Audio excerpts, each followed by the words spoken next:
স্বাগত Asian news আপডেটে। আপনাদের সাথে আছি আমি তাসনিমা রোকাইয়া। জানিয়ে দিব সর্বশেষ ঘটে যাওয়া প্রধান খবরগুলো। ঢাকার দক্ষিণ বনশ্রীর একটি বাসায় ফাতেমা আক্তার নামের স্কুল ছাত্রীকে গলা কেটে হত্যার ঘটনায় সন্দেহভাজন রেস্তোরাঁ কর্মী মিলনকে গ্রেপ্তার করেছে র্যাব।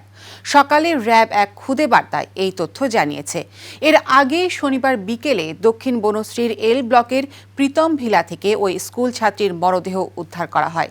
জাতীয় জরুরি সেবা নম্বর ৯৯৯ খবর পেয়ে পুলিশ ঘটনাস্থলে যায়। ফাতেমা আক্তার বনশ্রীর রেডিয়েন্ট স্কুল অ্যান্ড কলেজের ১০ম শ্রেণীর শিক্ষার্থী। মা বাবা ভাই ও বোনের সঙ্গে ওই বাসায় থাকত সে। তাদের গ্রামের বাড়ি হবিগঞ্জের লাখাইয়ে। তার বাবা সজীব মিয়া বনশ্রীতে একটি রেস্তোরাঁ পরিচালনা করেন।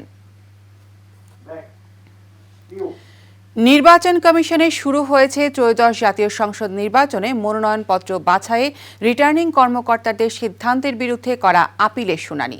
সকাল ১০টায় দ্বিতীয় দিনের আপিল শুনানি শুরু হয়েছে, যা চলবে বিকেল ৫টা পর্যন্ত।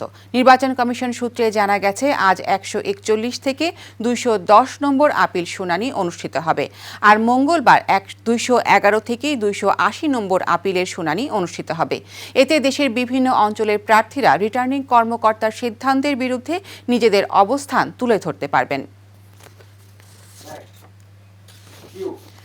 জুলাই আগস্টে কারফিউ দিয়ে গণহত্যায় উস্কানি সহ মানবতাবিরোধী অপরাধের মামলায় শেখ হাসিনার উপদেষ্টা সালমান এফ রহমান ও সাবেক আইনমন্ত্রী আনিসুল হকের বিরুদ্ধে অভিযোগ গঠনের আদেশ আজ। আন্তর্জাতিক অপরাধ ট্রাইব্যুনাল ১-এর চেয়ারম্যান বিচারপতি মোহাম্মদ গোলাম মর্তুজা মজুমদারের নেতৃত্বাধীন ৩ সদস্যের বিচারিক প্যানেল এই আদেশ দেবেন। প্যানেলের অন্য ২ সদস্য হলেন বিচারপতি মোহাম্মদ শফিউল আলম মাহমুদ এবং অবসরপ্রাপ্ত জেলা ও দায়রা জজ মোহাম্মদ মহিতুল হক এনাম চৌধুরী।